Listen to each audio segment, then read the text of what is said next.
宣告说：你们要以感谢为祭献与神，又要向至高者还你的愿。凡以感谢献上为祭的，便是荣耀我；那按正路而行的，我必使他得着我的救恩。耶和华，求你使我们向你回转，我们便得回转。求你复兴我们的日子，像古时一样。我们要献上我们的祷告，我们的感谢。今天是我们教会节期当中的感恩节哦。那一早起来，师母就牧师你要奉献多少？我们都一起来商量，就我们要献上什么？除了我们的时间、能力、爱心之外，我们要把我们劳碌所得，我们怎样回应神？透过你的信心，神的应许加倍在你当中，因为你有经历，你才能不断的去回应。所以在今天感恩的日子当中，不是只有今天感恩每一天都感恩，凡事谢恩让我们一起献上祷告、感谢、赞美神，也求主来帮助我们，符合他心意的，我们回转回到他的面前。我们一起开口同声来祷告。哈利路亚！主，我们奉你名一同进去敬拜、赞美你、感谢你。在这感恩的季节、感恩的节庆当中，我们向你献上感谢。主啊，你看顾你的子民，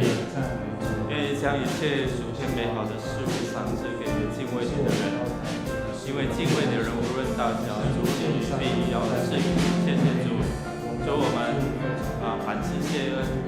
献上我们的感恩来到你的面前，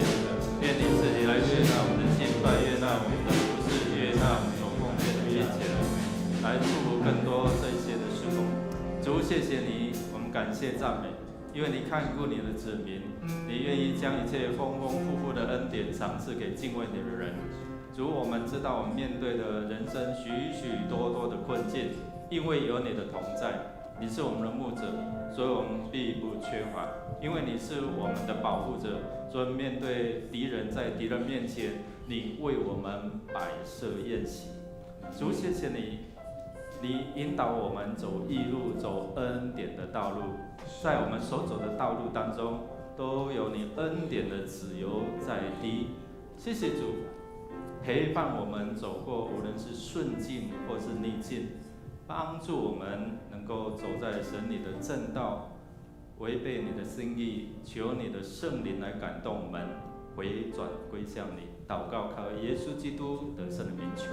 阿们。请坐。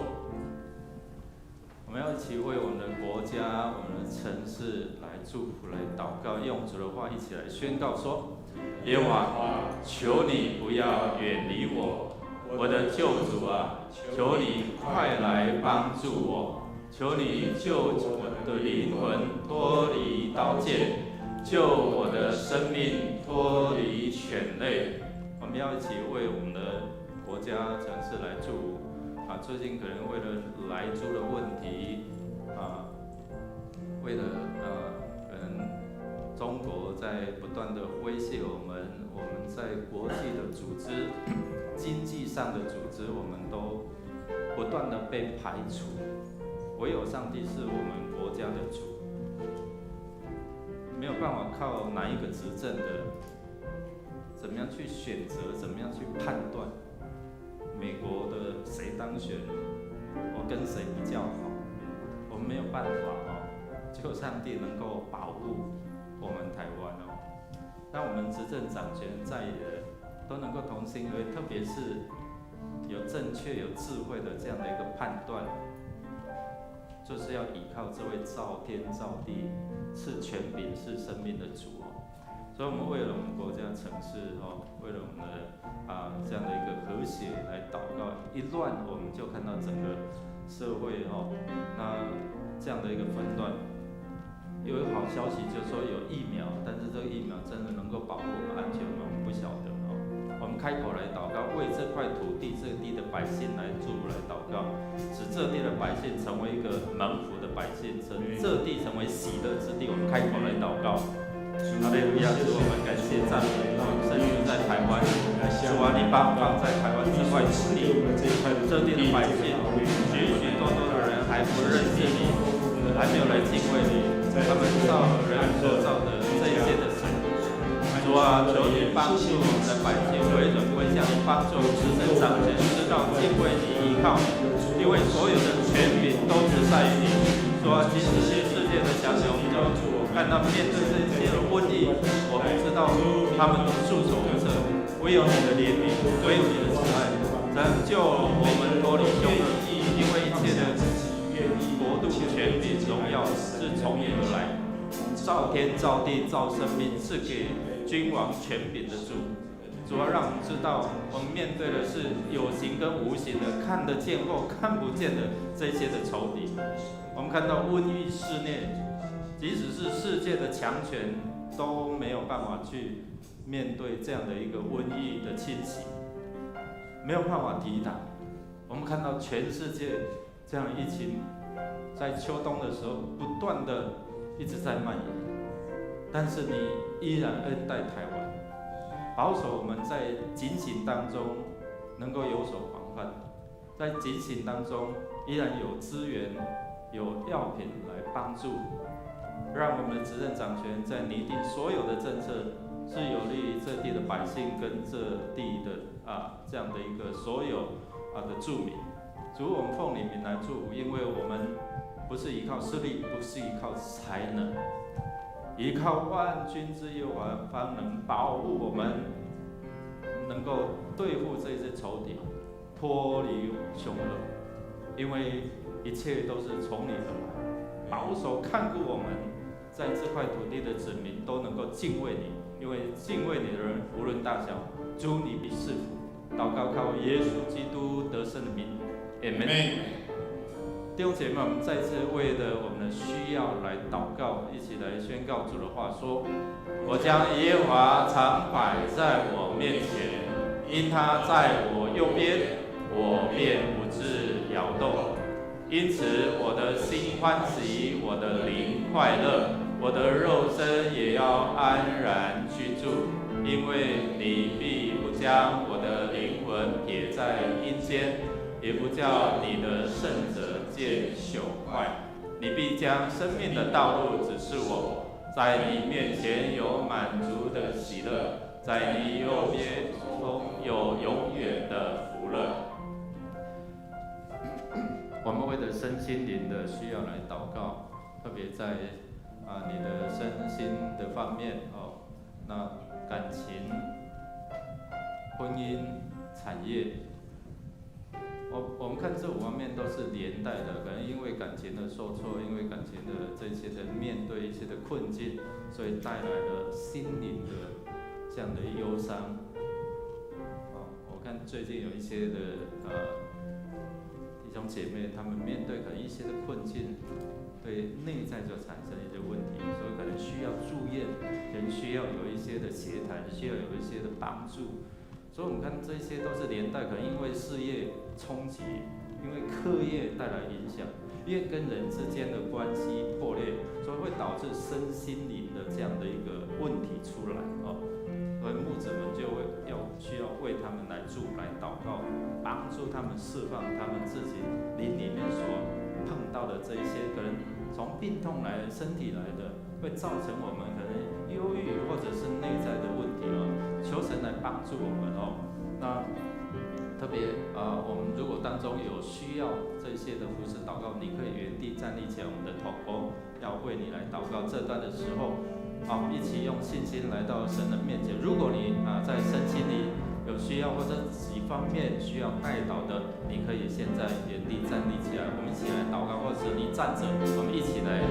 求主的医治大能充满在我们当中，赐下他的公义慈爱。我们开口来祷告，如果你需要，你就可以站立起来。我们需要你，我们需要你，哈利路亚！主，我们来到你的宝座面前，我们将一切烦恼交托在你手中。主啊，你是知道我们的状况，你是了解我们的软弱，你是要赐给我们足够力量、刚强的主。无论是在我们的内在、外在，在我们的产业、婚姻、在人际，或者是在我们的工作上面，主啊，你是有主，你是我们的主，我们必不被缺乏。主啊，你引导我们来到你面前，享受神的慈爱、恩典，满满充满在我们当中。主，谢谢你，主，你要我们得着的生命是更丰富、更丰盛的生命。你也宣告说，凡劳苦担重担的，可以到你这里来，大大向你来呼求，你就使他们得平安、得安息。每一次的敬拜，每一次的呼求，我们恳求你打开施恩宝座的大门，请伏下来，让我们知道你是我们的牧者，所以我们不致缺乏。你是我们的医治者，帮助我们脱离这些的捆锁，这一些的压迫，帮助我们进入到你恩典之门，领受你丰丰富富的恩典。谢谢主，让我们能够从病痛当中、内在的捆锁当中得着释放。你的真理要叫我们得自由，你的灵在哪里，哪里就要得自由。谢谢主垂听我们的祷告，靠耶稣基督得胜的名求，阿们。最后我们要为主日来守望，我们来祷告，用神的话一起来宣告说：耶和华，我要求告你，我的磐石啊，不要向我缄默。倘若你向我闭口，我就如将死的人一样。我呼求你，向你至圣所举手的时候，求你垂听我恳求的声音。我们要一起为了主日的礼拜来祷告。我们跟神之间如果有美好的关系你的祷告才能够上达天听哦，你的祷告才能够连线，才能够蒙应许得着供应哦。为了这礼拜能够透过真理既要真理的课程，还有医疗关怀我们差遣同工到社区图书馆那边，我们求主来掌权，也能够为了这个礼拜3有祷告见证会，听听看我们弟兄姐妹如何透过他们生命的经历，如何遇见这位神是怎样的神，是怎样的主，在他们生命当中行奇妙的事。我们透过小组来牧养，透过小组来安慰，透过小组来服侍。所以我们恳求主来帮助，让第三区区长还有小组长让他们在工作上面什么优先顺序要摆对好不好？我们一起来站立，我们邀请大家一起站立，来到主的面前，我们一起来祷告，来为牧师，为我们所有今天的服事，这礼拜的服事，我们开口来祷告，来祝哈利路亚。主啊，我们感谢赞美你，因为你的慈爱，让我们能够彼此来相爱；因为你的恩典，让我们彼此来分享；因为你透过小组，让我们彼此来祝、来祷告、守望，让我们生命能够活得更丰富，让我们能够成为你赐福的管道。我们谢谢你，感谢赞美你，谢谢主的恩典。全世界都在疫情的蔓延当中，没有办法出门，没有办法一起来敬拜。主，你依然恩待我们，能够在圣殿一起来敬拜，一起来赞美。无论是在我们线上的，或者是在实体的，我们感谢赞美你。透过这样的敬拜，我们一起来向神来献上我们的感谢跟赞美。求你打开你天上的府库，倾福下来。赐给我们各样的资源，好叫我们成为你施恩赐福的管道。无论是透过小组，透过一些的社区的事工，让人能够带到神的面前来，让他们认识你是造天造地，是一切生命丰富资源的主。让我们在敬拜当中遇见你，摆好你的宝座，愿你自己欢喜来在这边与我们同在。我们要用主祷文一起来祷告说：我们在天上的父，愿人都尊你的名为圣，愿你的国降临，愿你的旨意行在地上，如同行在天上。我们日用的饮食，今日赐给我们，免我们的债，如同我们免了人的债，不叫我们遇见试探，救我们脱离凶恶。因为国度、权柄、荣耀，全是你的，直到永远。阿们。你们要向耶和华唱新歌，因为他行过奇妙的事，他的右手和圣臂施行救恩。耶和华发明了他的救恩，在列邦人眼前显出公义。各位弟兄姐妹，我们一起用这首歌来赞美我们的神，因为我们的神是行神迹的神。我们一起拍手，用这首歌，让我们来赞美我们的神。你是行神迹的神，绝望中赐下盼望，瞎眼看见疾病都医治，在你没有不可能的事。你是行神迹的神，绝望中赐下盼望，在你没有转重的银河，每个也许都是在阿门。所以我要欢呼，一遍一遍不停来欢呼，直到耶利哥的城墙一片片倒塌。所以我要相信，一遍一遍不停来宣告，直到每个他们应许都完全成就。我们的神是行神迹的神，在我们的日常生活中保守看过我们的每一步、每一时、每一刻。让我们用这首歌，我们就来赞美我们的神。你是行神迹的神，绝望中赐下盼望，瞎眼看见疾病都医治，在你没有不可能的事。你是施行神迹的神，绝望中赐下盼望，在没有转动的银河，每个应许都是在阿门。让我们一起来宣告。所以我要欢呼，一遍一遍不停来欢呼，直到耶利哥的城墙一遍遍倒塌。所以我要相信，一遍一遍不停来宣告，直到每个大能应许都完全成就。所以我要欢呼，一遍一遍不停来欢呼，直到耶利哥的城墙一遍遍倒塌。我要相信，要相信，一遍一遍不停来宣告，直到每个大能应许都完全成就。最后一次，我要欢呼，一遍一遍不停来欢呼，直到耶利哥的城墙一遍遍倒塌。所以我要相信，一遍一遍不停来宣告，直到每个大能应许都完全成就。哈利路亚！我们的神是行神迹的神，阿们吗？然后我们就拍掌，将一切的荣耀都归给那行神迹的神。我们拍掌，将一切的荣耀都归给那在我们的日常生活中为我们行神迹的神。主，我们谢谢你，谢谢你是那行神迹的神。你总是那样子的看顾我们，你总是那样子的帮助我们。我们的好处都从神你而来。主，你是我们的拯救，主，你是我们的高台，主，你是我们的避难所。主，我们要专心的来到你的面前，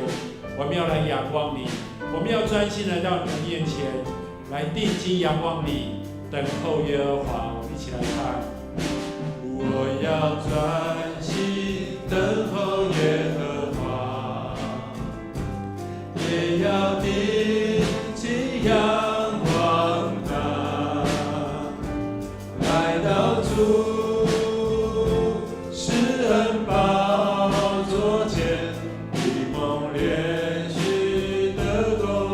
恩典。我要耐心等候耶和华，如守夜等候天明，在夜间歌颂他心事，每早晨高唱他的慈爱。唯独他是我的磐石，我的拯救，我的高台，在他面前倾心吐意，我的帮助从他而来。我要耐心等候耶和华，如守夜等候天明，在夜间歌颂他心事，每早晨高唱他的慈爱。是的，我们要耐心来等候耶和华。耶和华是配得我们来等候他的，耶和华是配得我们来仰望他的。让我们用专心，我们就一起来专心等候耶和华，来仰望耶和华，因为唯独他是我们的磐石，他是我们的拯救，唯独他是我的磐石，我的拯救，我的高台，在他面前倾心吐意，我的帮助从他而来。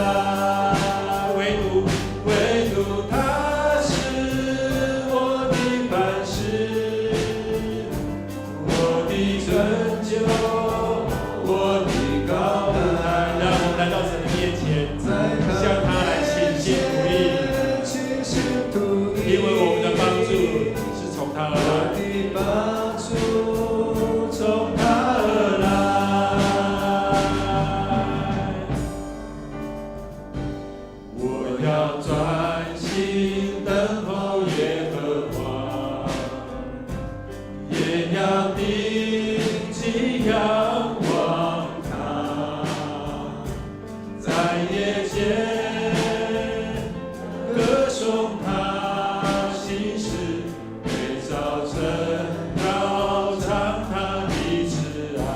要专心，我要专心等候耶和华。是的，不是我们先爱神，乃是神先爱我们。他差派他的儿子为我们的罪献上了挽回祭，这就是爱。爱中相遇，让我们每一天、每一次都来跟神在爱中相遇。每一次、每一天，每一天渴望与你在爱中相遇，再一次将自己完全地献给你，唯有你是我的喜乐和力量，我甘愿舍弃一切跟随你。每一天渴望与你在爱中相遇，再一次降伏在你那能荣耀里，唯有你是我的良人和恩友，我愿意一生敬拜荣耀你，将我全人献上当作活祭，以清洁的心单单侍奉你，愿你旨意成全在我的生命里，求生命更新掌管我一生。是的，让我们就每一天、每一时、每一刻，我们都献上我们自己全人来仰望他，将我全人献上当作活祭，以清洁的心单单侍奉你，愿你旨意成全在我的生命里，求生命更新掌管我一生，接近我，吸引我，快跑跟随你，在爱中遇见你，接近我，吸引我，接近我，吸引我，快跑跟随你，荣耀中敬拜你，一起来宣告，接近我，吸引我。快跑跟随你，在爱中遇见你，接近我，吸引我，快跑跟随你，荣耀中敬拜你，将我全人献上当作活祭。清洁的心，单单侍奉你，愿你旨意成就在我的生命里，求生命更新掌管我一生。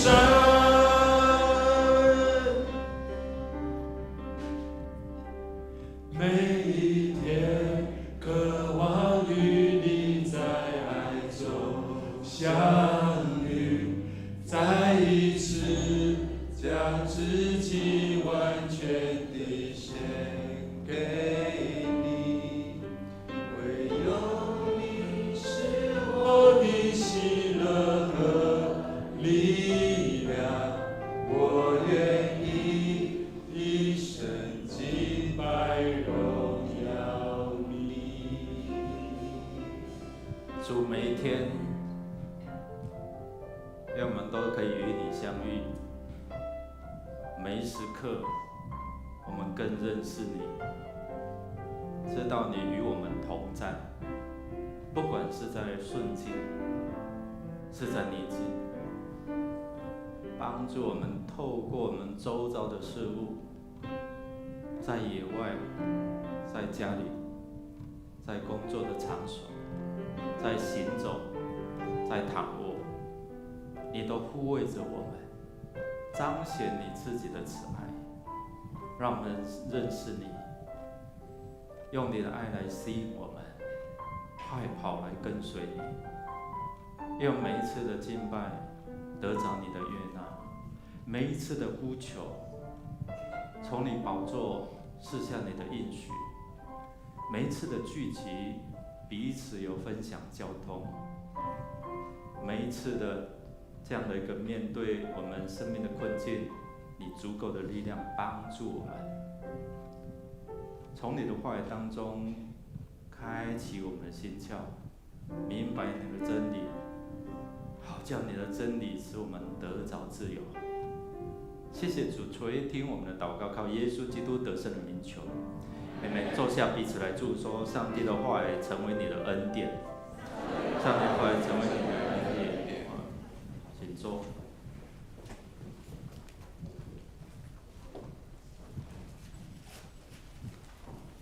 我们来欢迎第一次在我们当中一同敬拜的弟兄姐妹哦，我们欢迎杨美惠姐妹在我们当中哦，参加华语第一次哦，我们欢迎她哦。请说请说，愿上帝赐福。这个应该是上个礼拜的呀。好，那我们欢迎，还有没有当中是第一次与我们一同敬拜的弟兄姐妹？好，如果没有，我们一起来看周末的消息。今天是我们教会节庆的感恩节请我们弟兄姐妹为了过去特别是未来，我们要为未来感恩。不管是在什么样的情况当中，我们都能够像保罗说：“我怎样处丰富，怎样处卑贱我随时随在都能够去面对我们一起献上我们的感恩。我们明年第一次的圣礼点很快了，我们快到年底了。那明年的圣礼点是在1月3号，如果要报名受洗的请在12月20号之前向牧师或者是行政干事来报名。已经有社区的这些有一位姐妹已经报名明年第一次的受洗好，我们因为新的一年我们就会有新的周报的封面。那我们在征求封面的设计明年的主题是在家有爱，在迦南或者是在我们的家庭那爱你幸福，让你成为一个蒙福的如果你有这样的一个方面的恩赐，你可以来设计教会的周报的封面那投稿到下个礼拜为止在11月29号请把稿件交给康文杰长老。那下个主日就开始进入到待降节，等待耶稣基督的降临从25号之前的4个礼拜所以下个礼拜是待降节的第一个礼拜，我们预备先来这样的一个亲近，来到神的面前。有安排圣诞点烛的安排请我们自己来看第一场、第二场的这些同工们我们一起来看有关点烛的服事。我们今天华语礼拜结束后，会有在市立图书馆、文昌公园那边有医疗关怀如果你做完礼拜，你还有时间你可以去参与一起到那边去做服事，来祝福我们的社区的这一次的朋友。圣诞节当然少不了有圣诞糕你可以自己来登记来购买如果送给这些的朋友告诉他们耶稣基督为他们降生可以登记每个是15元啊，在1楼的招待处或者向苏振雄执事来登记并缴费啊，到下个主日啊11月29号下午1点截止。我们11月28号有这个完美拿手机当完美的这样的一个课程，如果你已经报名了啊，那乐龄资深社青组已经额满了，那其他年轻人如果青年还有这些的名额啊，我们鼓励年轻人来参加也能够来做助教来服侍。那另外我们在最近有一些弟兄姐妹的家庭遇到了一些的丧葬的事情在肢体的消息当中韩淑儿姐妹的三儿子黄建伟弟兄，在11月15号于南非过世享年46岁，求主安慰的灵与淑儿姐妹还有腾威弟兄夫妇同在。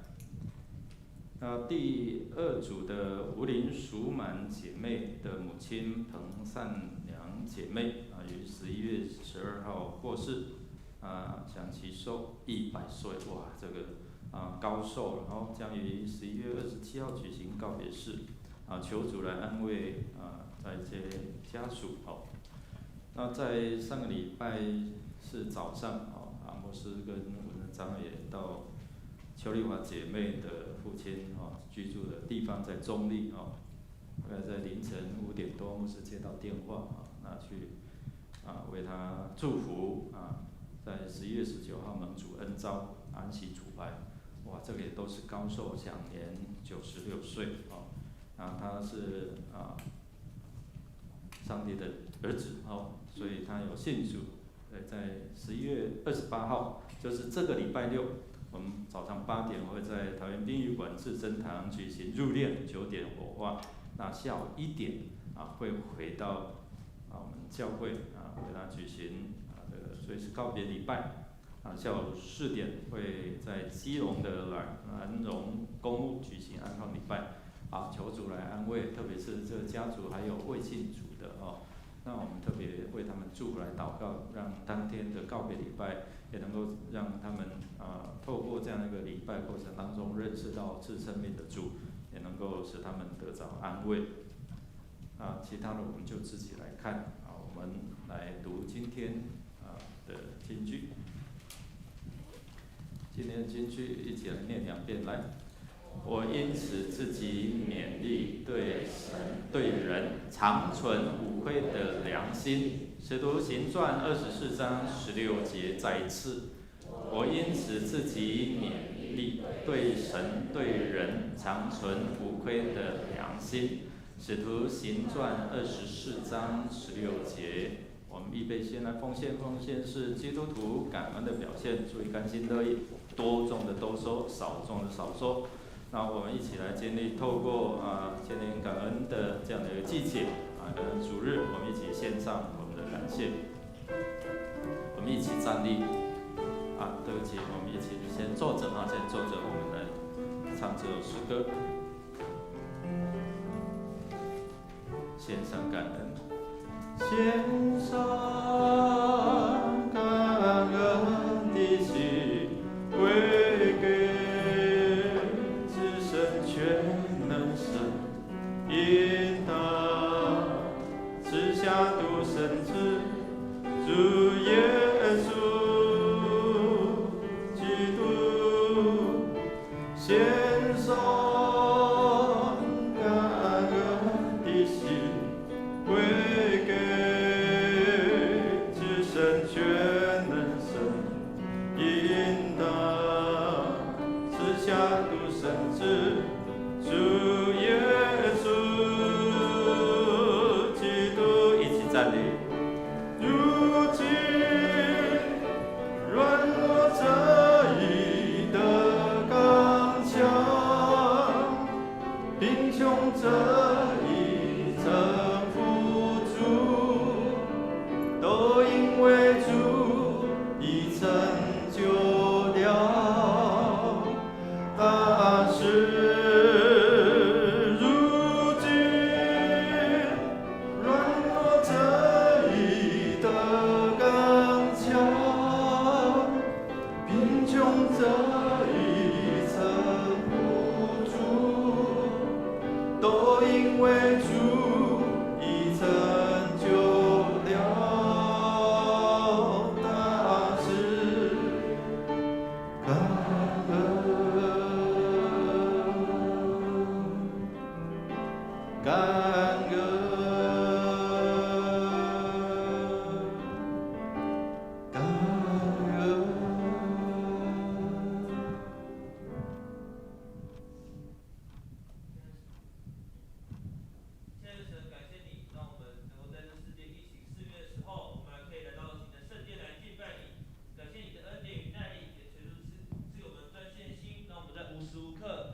金钱与才能作为圣工所用，愿主你来悦纳。我们将满心的感谢祷告奉圣祈求。好，坐下彼此祝说，神开我们的心窍，明白他的话语。神开我们的心窍，让我们明白他的话语。上帝开我们的心窍，我们才能够明白他的话语。我们一起来打开圣经，在使徒行传的24章今天有长一点哦，1到27节。使徒行传24章。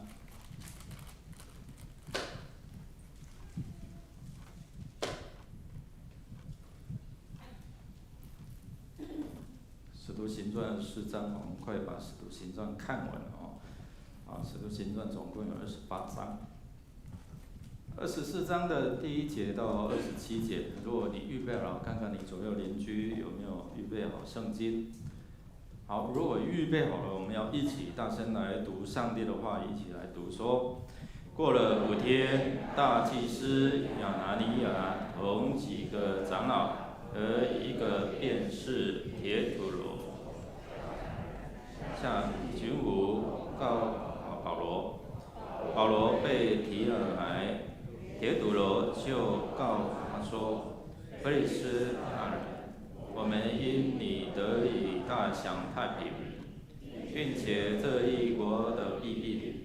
因着你的先见得以更正了。我们随时随地满心感谢不尽，唯恐都说你嫌繁絮，求你宽容，听我们说几句话。我们看这个人如同瘟疫一般，是鼓动普天下众犹太人生乱的，又是拿撒勒教党里的一个头目，连圣殿他也想要污秽。我们把他捉住了，你自己就问他，就可以知道我们告他的一切事。众犹太人也随着告他说，事情诚然是这样。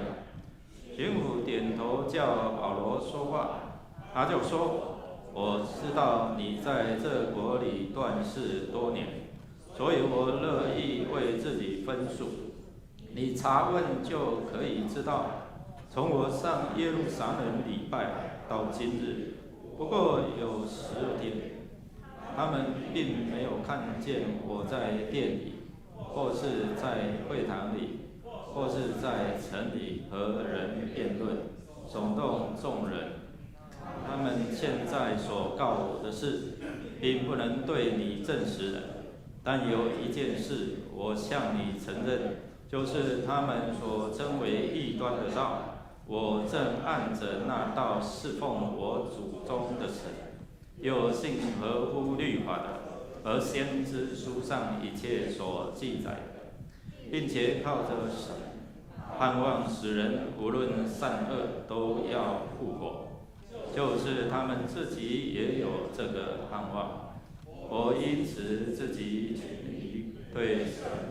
对人常存无亏的良心。过了几年，我带着筹集本国的捐项和贡献的物上去，整献的时候，他们看见我在店里已经洁净，并没有聚众，也没有扰攘。唯有几个从亚细亚来的犹太人，他们若有告我的事，就应当到你面前来告我；即或不然，这些人若看出我站在公有妄为的地方，他们自己也可以说明。纵然有，也不过一句话，就是我站在他们中间，大声说：我今日在你们面前受审，是为使人复活的道理。腓力斯本是详细晓得这道，就支吾他们说：且等千夫长以西亚下来，不要审断你们的事。于是吩咐百夫长看守保罗，并且宽待他，也不拦阻他的亲友来供给他。过了几天，腓力斯和他夫人犹太的女子土西拉一同来到，就叫保罗来，听他讲论信基督耶稣的道。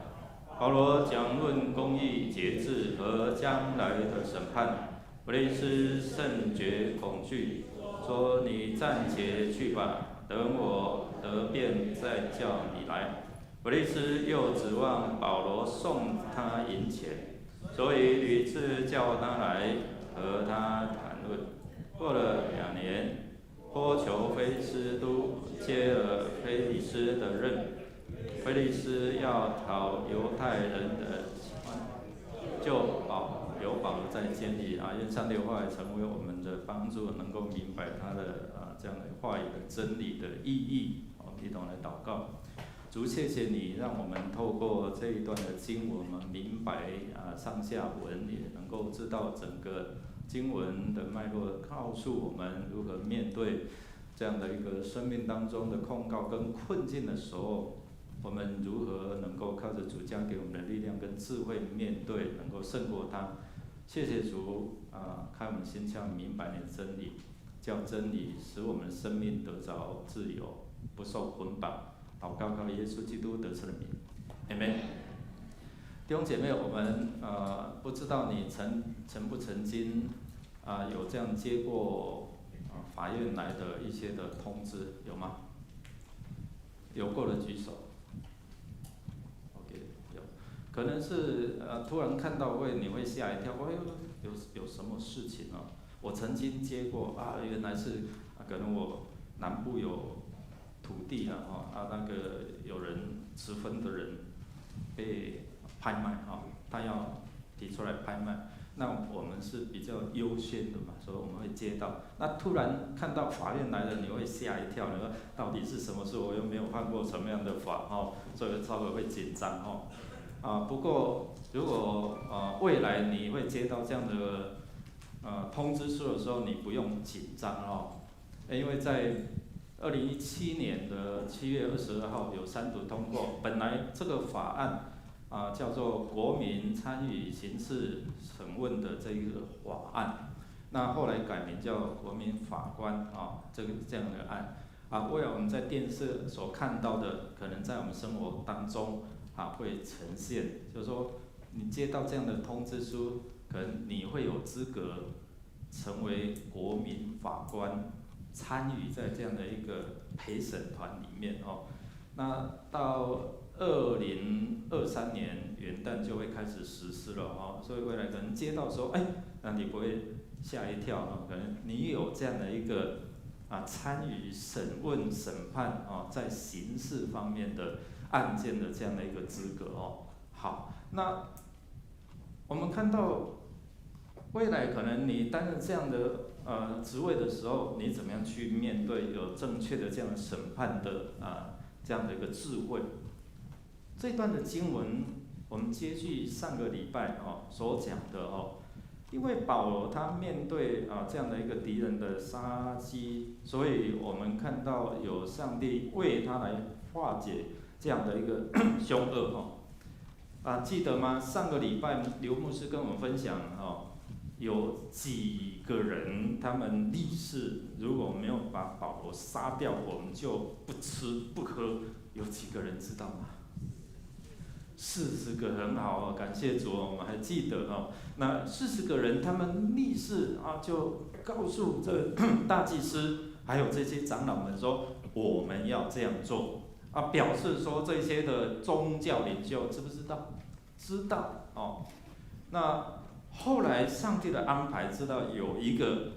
谁他突然听到风声，所以他赶快去通风报信去官府通风报信那结果后来我们知道这个千夫长就有这样的一个预备有步兵，有长枪手有这样的一个其他士兵，大概470位那这样来护卫着他。是谁突然听到消息，怎么那么刚好？谁跟保罗有关系的谁？他的外甥刚好我去查了一下资料，可能这个外甥的妈妈这保罗的姐妹她刚好是大祭司这个家族里面的一个成员那刚好知道嘛这个消息，后来就透过这样辗转的告诉了这个官长、千夫长能够透过这样，千夫长也预备了这样的步兵、长枪手。还有骑兵这样来护卫着保罗，你把他怎样送出城从耶路撒冷，然后送到哪里？送到该撒利亚。所以今天我们进入到圣经的世界，我们来到了该撒利亚。如果跟前年跟着牧师去过以色列的，你就会记得下飞机，然后呢？第一站就是睡到该撒利亚，隔天第一天的行程就是在该撒利亚那边来做信仰之旅的开始所以该撒利亚是一个靠近海边的我们在那边大希律希律王他在那边建了一个行宫然后呢他专门在那边有将所收的税金放在那边，然后等待船班把它送到罗马来向上来纳税这样所以大概让我们了解说，该撒利亚这个地方是靠着海边然后也是一个重要的海港。保罗我们看到他面对在经文里面的受审的过程当中，只为了一个，他为了相信死人复活，就是传耶稣基督复活这样的一个福音。结果我们看到被认为是异端，是邪门歪路。但是我们知道如何判断我们所信仰的是正确的，或者是邪门歪道。那当然，保罗他认为这是神的道路，所以他自己过去所走的道路，就在神的眼中看为是邪门歪路嘛，对不对？所以才在大马士革的时候，在大马色的路上。耶稣的光就光照他说：“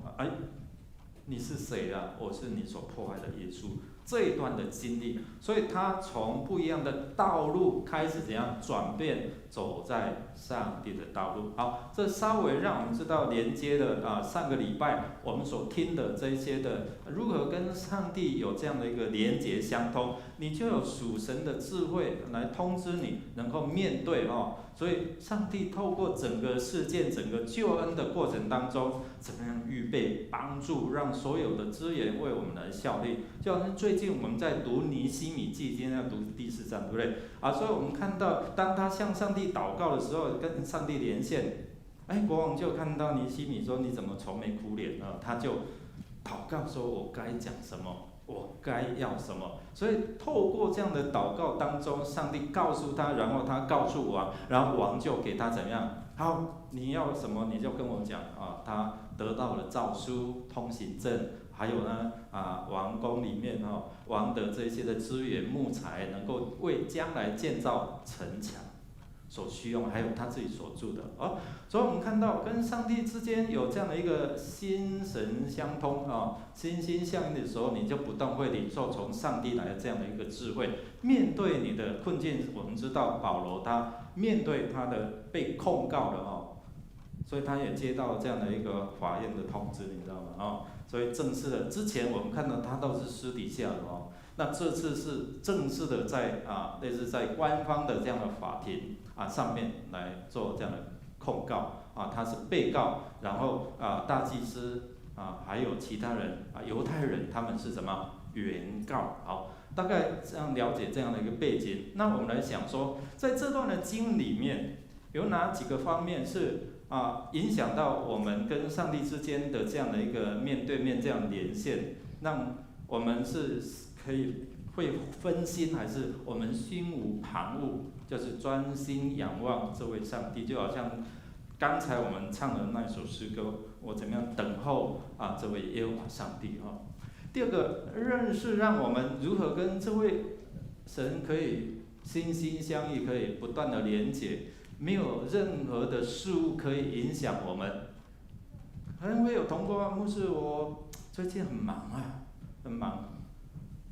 可不可以暂停其他的职务？我说你想清楚哦，想清楚，优先顺序要搞对哦。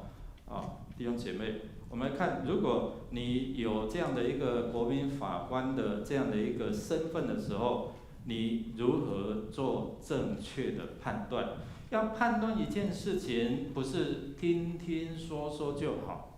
而是要有正确的这样判断。就好像所罗门王，他判断了一件事情，2个妇女来争一个孩子，那故事记得吗？最后所罗门怎么做？不然刀拿来，然后切成2半，一半给你，一半给他，这样好吗？就后来那个原来是孩子的母亲就怎样？不要，就送给他了。那后来我们就知道所罗门王他就判断谁是这个孩子的母亲，所以判断需要有智慧。那判断的公不公平？我们生活当中也是一样，别人跟你讲什么，你有没有这样的判断力？如果你有这样判断力，你才能够成为一个怎么样判断这一些的事件的一个很重要公正者好，那考我们的判断力好吗？我们来看一下，请问我们大家你觉得这列火车是进山洞还是出山洞？看一下，出山洞，眼睛再眨一下。有人说出山洞的举手。有人说出山洞的情况下，到底是进山洞还是出山洞？又进又出，有这样的一个火车嘛？除非它到终点我一直再眨一下，好像又进山洞；眼睛眨一下，好像又出山洞，对不对？弟兄姐妹，有时候我们不能眼见为凭所以一件事的判断可能需要我们有智慧周遭的事物，你怎么样去做一些的求证，而不是三心两意面对一些的这样的困境的当中，或者是你成为一个主事者、一个控告者的时候，你是不是很清楚你在说什么，你在控告什么，是不是事实？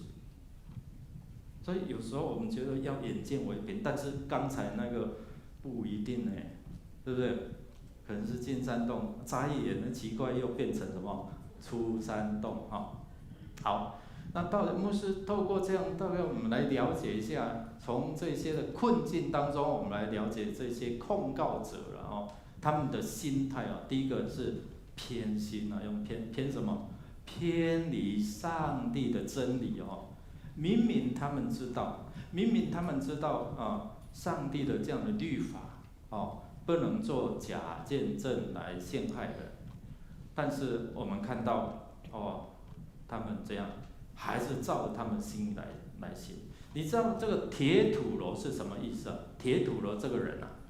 什么叫辩士辩士就是律师如果现在中译本，它就翻成为律师。哇，你看民事打不赢，就来打什么刑事所以我们等一下看到，你有没有看到这段经文里面很有意思好，我们一起来念来。过了5天，大祭司亚拿尼亚同几个长老和一个辩士铁土罗下来，向巡抚控告保罗。你知道吗？我们看到他正式的来到这样的一个官方的，类似像我们所说的法庭来做这样的控告，还带着律师之前没有，对不对？但因为后来知道保罗他的身份是谁，什么人？罗马人，所以他们要聘一个熟悉罗马法律的来做这样的一个，特别是针对刑事的控告。从这位律师的控告当中，我们就看到这个铁土罗他也是有备而来，然后来收集一些的资讯。但是我们知道，当人偏离了上帝的真理所讲的其实是假的假的。但是我们看到他还是这样的一个谄媚然后呢台湾会讲土就是我们看到他就是赞美一下这个菲利斯这个总督嘛，啊，如果他是主审官的话，这样好，法官大人，啊，你看你是怎样，你是怎样，你使这国的这样的国情能够太平哦，说真话还是说假话？你知道吗？如果你去查一下这个菲利斯这个巡抚这个总督的背景，你就知道说，在他管理的这个段期间哦，他是用各样的酷刑，然后来逼迫、来伤害这些犹太人，所以这些罗马的情绪在他的任内达到最高点。但是我们看到菲利斯他面对这个律师铁土罗跟他讲什么？菲利斯大人，我们因你得以大享太平，与事实怎样不符？所以有时候有好的律师有这些律师不好的律师就是说，他为了要达到目的，所以他就会去编造一些的话语。铁土罗就是这样，明明知道菲利斯总督他在他的任内犹太人非常的激烈的反对他，所以后来才有后来的犹大马加比或者是一些的犹太人的革命产生所以弟兄姐妹，我们看到这个律师讲的是真话还是假话，你要判断了，所以你要从旁边的这一些的资料，或者如果你有那个一些的注释书，你可以去查，现在网络都很方便嘛 ，Google 一下菲利斯，你就知道他的背景，他如何用不正当的手段去得到他等一下我们看到的这经文的这个太太他用不正当的方法来占取人家的妻子等等这些事件都可以从他整个历史背景来了解好，那这个律师铁土罗他控告保罗的第一项就是说，他影响到全天下、全世界的这些犹太人，他好像丢这一样，好像瘟疫一样像我们现在怕瘟疫这样，对不对赶快做很好的这样的防护记得因为牧师站在这边那12月以后又开始要强制要戴口罩了不然要从3000块最高滑到15000块好，这个我们稍微注意一下。好，第一个我们看到铁土罗他指控保罗的在控诉的第一个罪状，就是说他是什么，如同瘟疫，然后他鼓动他要生乱的这个好，所以其实这些祭司长大祭司还有这些长老们都知道这一个见证是假的。那我们看到他们明白摩西的律法实践，但是什么知法犯法，他们怎样有偏离了上帝的真道，然后做假见证，这是第一个等一下我们来看第二个是贪心贪心。我们看到整个法官的审理的过程当中，过去我们知道有这样的一个事件，就是说面对这样的一个司法的问题，早期我不知道现在怎样早期说什么有钱判生没钱呢？你有钱你来，然后疏通一下你可能有罪就变为什么无罪。所以我们看到菲利斯他今天我们所读的经文后半段，他就跟他的妻子把保罗叫来，说我们听听看你所说的这个信耶稣基督的道理然后讲完之后我们看到针对这个控告其实这个菲利斯这个法官他就知道其实有他的背景但是他又坐在这样的位置，他最怕犹太人生乱暴动，所以他还是要做这样的一个处理所以菲利斯就问这个保罗，然后有关于这些的故事、这些的背景讲完之后，其实他也里面有一些的害怕，为什么？因为他做了一些不合乎上帝的心意，包括跟他听道理的这个太太，他是用不合法的方法强占人家的妻子等等这些。好，他也用了很多这些犹太人讨厌的方式来阻止这些的暴乱那最后就讲到说，那你就提前来讲，尽快来讲不知道有没有尽快了提前有时候过去的一些政治你就提前来讲有时候我们就送个礼盒黑桥牌香肠下面又藏了什么一些的钱，就类似像这样你看不是只有一次，腓力说那你就常常来三不五时就叫什么保罗让你来，奇怪了，保罗都不为所动了，对不对？后来他卸任的时候，为了讨犹太人的喜欢，就继续把他关在牢里，有吗？所以我们看整个这样的一个经文里面，我们稍微了解一下这样的一个背景。好，第三个就是黑心互控你看这个人是怎样的明明他们知道保罗的这样的状况，保罗后来他自己为自己辩护，他没有律师只有圣灵成为他的律师帮助他能够自己来辩护自己所以我们看到他的控告是什么保罗怎样民事控告不成他污秽圣殿不成，然后就带到法庭当中就控告保罗怎样他煽动暴乱，这个是以罗马政府最忌讳的他们怕犹太人暴动，所以这个在审理的过程当中唯一死刑，就是会判死刑所以我们看到律师为了达到这个目的，就控告他去钻研罗马的这个法律，然后用这一条死刑来控告这个保罗。所以我们看到他不是出于真理的话从一开始这些犹太人就是要让保罗，你就是要让你死的非常的难看，就是要他死了所以第三个我们看到黑心就是偏离了上帝的道，就想出置人于死地的。我们看到社会现在的情况就是这样，一个怨恨恼怒，就是我就要让你死。现在的社会变得这样的如此的乱所以弟兄姐妹们看，违背了真理，离开神的真理，所以就会有怎样，彼此之间就会有这样的一个互相的控告，有这样的一个敌意在好，所以我们看到使徒行传的第24章6节，我们一起来念来，连圣殿他也想污秽，我们把他捉住了。还记得吗？还记得他之前曾经控告他带外邦人怎样进到圣殿，这个在他们的民事法庭、宗教法庭里面判的刑是怎样？唯一死刑。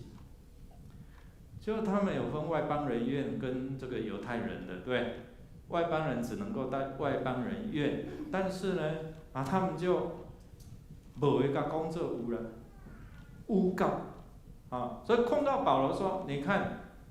你带这些的非犹太人，就是外邦人进入到圣殿里面，哇，这个对他来讲是很大的控告所以唯一死刑。所以你看他们招都是要保罗毙命。如果官方不成，就是用民间的，用这40个人。所以弟兄姐妹们看到，当他们失去了这样的真理同在的时候，我们看到所行的，就好像现在罗马书所记载的，在1章的18到32节里面，第4个堕落就是失去了这样的一个道德真理，没有亲情什么事都做得出来。不管是这样的一个诬告，或是等等这些说法等等，好，所以他们定义要让这样的一个保罗性命一定要把他杀掉所以他们开始控告保罗不成，然后现在从他的这个保护者就是这个吕西亚他是怎样强把我们从我们手中把他夺去。记得我们回到前面哦，这些人有没有个跳加鲁吧？有没有要五马分尸了？是最后因为吕西亚站出来，然后吩咐这些兵丁把他怎样抬起来，然后送到军营里面去做保护，还记得吗？上帝怎么样透过吕西亚这样的一个保护者，然后来护卫着保罗，免得他被施行，然后丧掉了性命。我们看到这些人，保罗所面对的困境就是这些人他们一定要让保罗死，所以他才有这么自述说：“哎呀，我今天可能到耶路撒冷就是这样，生命到这样。”但是记得吗？上次牧师在分享说，半夜的时候，在祷告的时候，上帝就告诉他说：“不会死啊，你不会在耶路撒冷这边上面，你必会到哪里为我做见证？你必会到罗马为主来做见证啊！”所以我们看到主的话就安慰他，让他知道他不会命丧此地，而会怎样？继续的向为主来做见证。虽然这些人就是好决定了，我就是要让他死了，但是人的意念不能够高过上帝的意念哦。弟兄姐妹，当你面对这些困境，甚至置于死地的时候，不要放弃。上帝知道你的需要，你的同在。所以他们就说，你自己问他就可以知道，我们告他的一切事。这些人无所不用其极，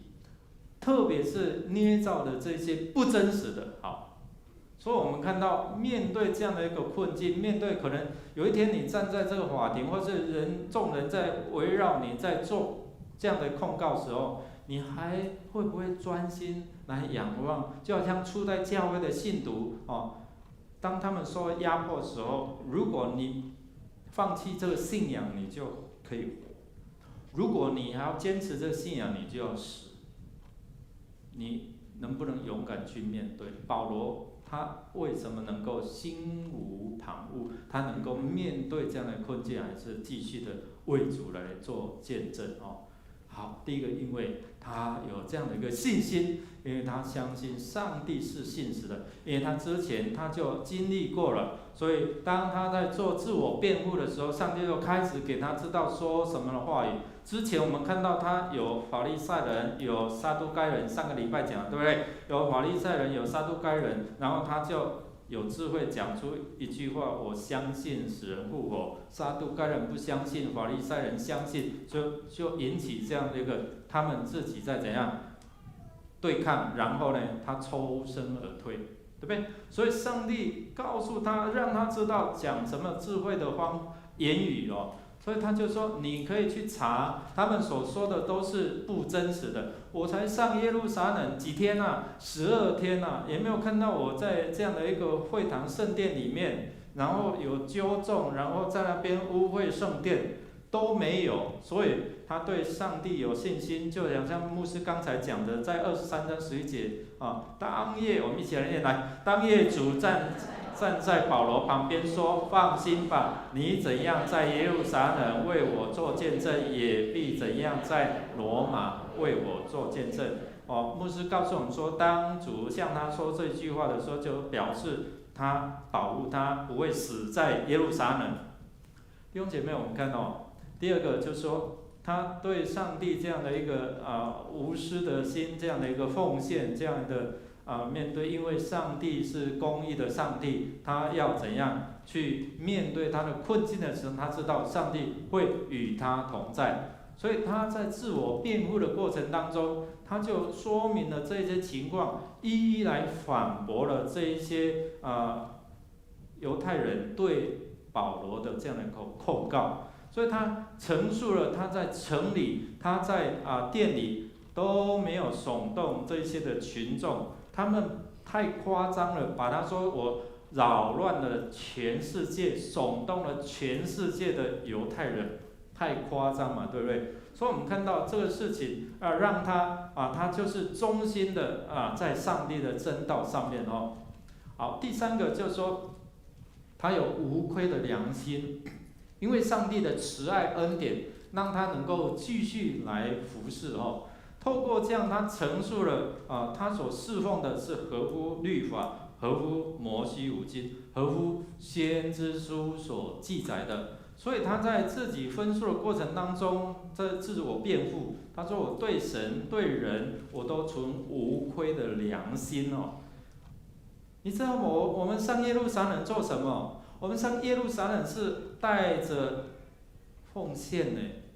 带着救济的钱呢，来到这边是出于爱心哦。就好像我们教会在做这些社区的这些的工作哦，食物银行等等哦。昨天去杨梅探访的时候，在路过当中，就先把这个物资送到一个家庭里面去。所以弟兄姐妹，我看到保罗他就说：“我来是要做好事啊，我来是要做这样的奉献，带着其他外地的这些教会的奉献，然后带到耶路撒冷，让这些需要的人能够被祝福啊。”所以在这边我们看到，纵然有他讲的就是一个关键，其实他在这句话当中也在为主做见证，你知道吗？为主做见证说，我相信的是使人复活的这样的道理，其实他就是在讲耶稣基督从死人中复活这样的一个道理，这样的真理。所以弟兄姐妹，我们看到他在保罗的书信里面常常提到这3样所以在整个过程当中提到信心，我对上帝有这样的一个绝对的这样的信心然后他们透过他们的行动，关怀行动，把这样的一个各教会关心耶路撒冷教会这样的一个需要，把奉献带过来。最后他提到使人复活，这也是存在大部分的犹太人心目当中，特别是这些法利赛人，他们相信。或者是我们信耶稣之后，我们相信信耶稣，我们在临终的时候，我们会到天上的乐园，对不对？上个礼拜四我去凌晨在5点多去处理的时候，我一看，丽华姐的爸爸是非常的安详，睡得真的很好。每一次我看这些弟兄姐妹他们临终的时候、安息的时候，哇，就睡得很好。我们睡都眉头都会可能皱一下，为了明天但他不用为了明天忧虑，对不对？所以我有把它拍照下来，哇，真的很好看我告诉教授，你看你们爸爸96岁高寿，然后他有这样的一个信仰，所以对未来是怎样有盼望呢？知道我们何去何从。好。最后我们看到他没有什么会影响到他心无旁骛，就没有任何困扰、阻碍去影响到他继续来为主来奔跑。即使是工作，即使是其他的经济方面，他都不为所动。所以神给他有这样的智慧，他知道这位上帝是与他同在的上帝所以腓力斯总督还有他的太太一起来听保罗所说的，他就很专心的。虽然后来他知道说腓力斯是有另外有目的的，拿钱来讲，对不对？有钱判生，无钱判死。如果好说嘛，你把钱拿来，可能我就释放你嘛，因为他有这罗马人的身份嘛。但后来他没有拿钱出来好你没有拿钱出来，就继续怎样留在监狱里面，有没有？他卸任了，换另外一个新的总督，他就不管他了但是我们看到保罗，他面对这样的一个过程当中，他还是怎样为主奔跑，无惧环境的这样的一个困境，这样的一个攻击，这样的一个想要置他于死地，所以他随时大发热心为面对这样的一个主来做见证。而腓力斯他就是拖延，然后面对这个真理，他恐惧，因为他知道他所做的不合乎上帝的心意。好，最后我们来看弟兄姐妹，我们如何专心的仰望跟随我们的主特别我提醒我们同工在服事的过程当中会有一些的挑战，但是你抓住，就是说好像保罗他知道他所选的是上好的，所以他不为这些的困境所带来的，甚至生命的挑战。所以他在书信里面谈到说什么啊？我灵沟细细的哦，与主同在啊，不计较好啊，去主那边啊更好啊。所以他不畏惧这样的死亡哦，他能够专心的仰望、跟随、等候。最后我们看到上帝给他有智慧，我们需要智慧去判断我们的未来。当我们有智慧，神判断或者神给我们一个蓝图的时候，我们就知道怎么做。就好像主对他说：“你不会死，你要为我在罗马做见证啊！”所以你看他即使是在捆锁当中，透过书信啊，透过私底下的这样的一个，或是在公开的，在整个这样的一个公会或者是审判的台前，他还能够为主来怎么样做见证。你知道，当我在预备这些的问题的时候，刚好有一位弟兄就打来，有一位同工就打来，牧师，我现在在法庭上要听这样的法官的判决，你为我祷告。哇，怎么那么刚好？我在刚好在准备这一篇的这个问题的时候，刚好就同工打来，我说好，我为你祷告，祝福这个法官有公正的判决。他应该是原告，不是被告啊。不过让我们真的是神给我们有好的这样的一个智慧，能够跟随他。我们用这首诗歌一起站立来回应哦。我们等候的是主的同在。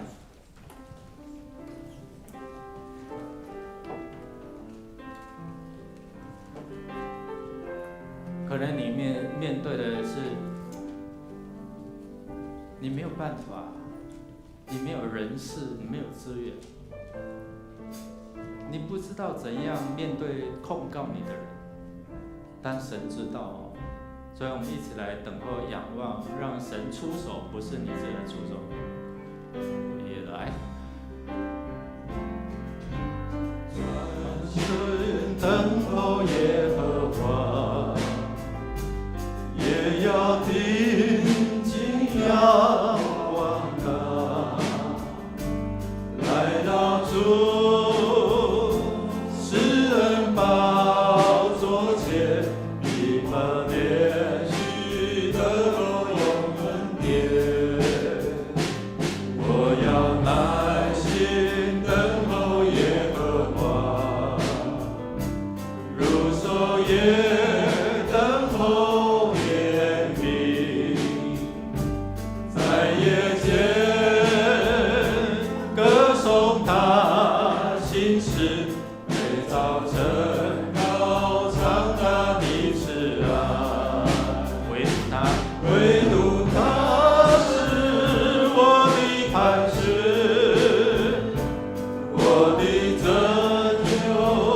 我的高台，在他面前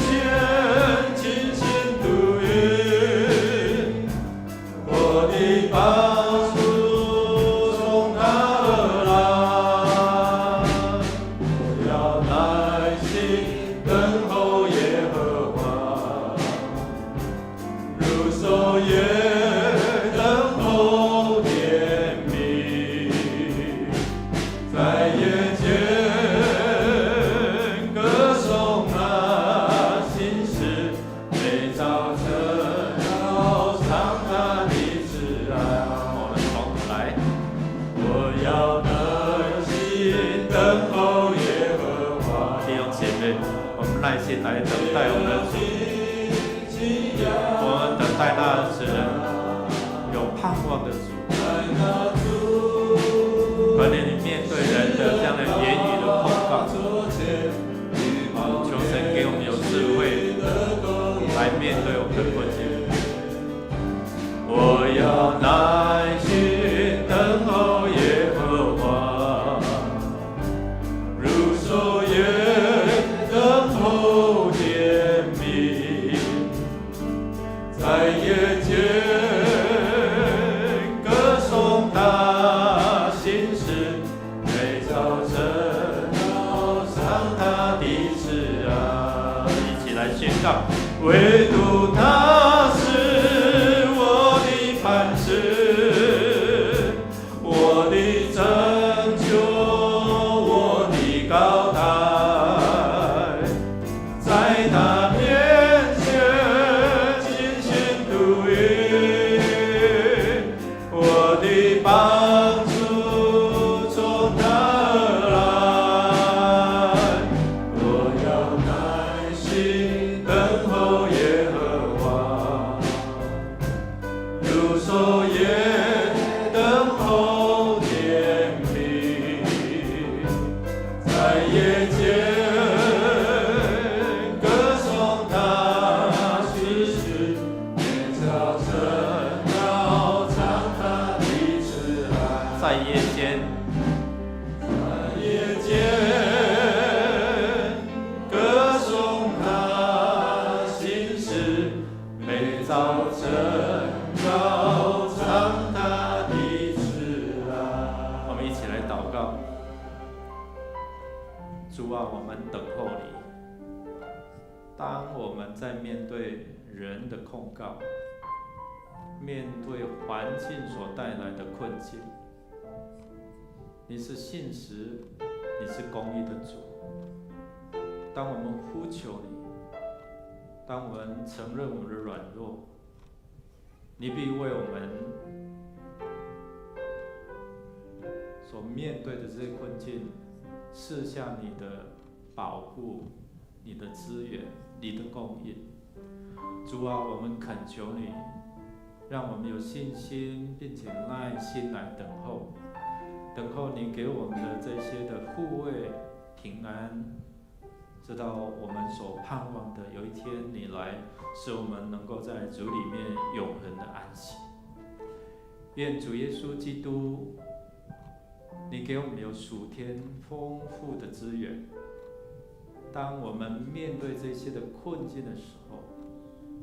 我们用信心来依靠你，因为你是胜过死亡权势，你从死里复活，给我们永恒盼望的主。亲爱的天父上帝，你爱我们，你用你各项的资源帮助我们，你用你的慈爱来吸引我们，让我们知道，不管我们是怎样的人，你都爱我们。主圣灵，让我们知道，如同保罗所知道的，知道他的未来。主圣灵感动我们，抓住那上好的福分，耶稣基督复活的大能，我们才能够永恒的盼望。求主圣灵时时提醒我们，赐福我们能够成为你施恩赐福的管道，从今时直到永永远远。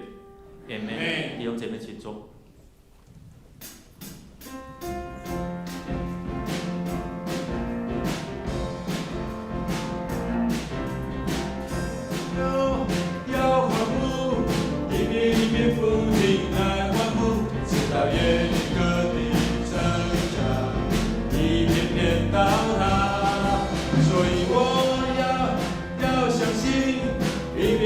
不停来宣告，直到每个大能应许都完全成就。所以我要欢呼，一遍一遍不停来欢呼，直到耶利哥的城墙一片片倒塌。所以我要相信，一遍一遍不停来宣告，直到每个大能应许都完全成就。好，我们今天的聚会就到这边，我们彼此来祝福，愿上帝让我们美好的一个礼拜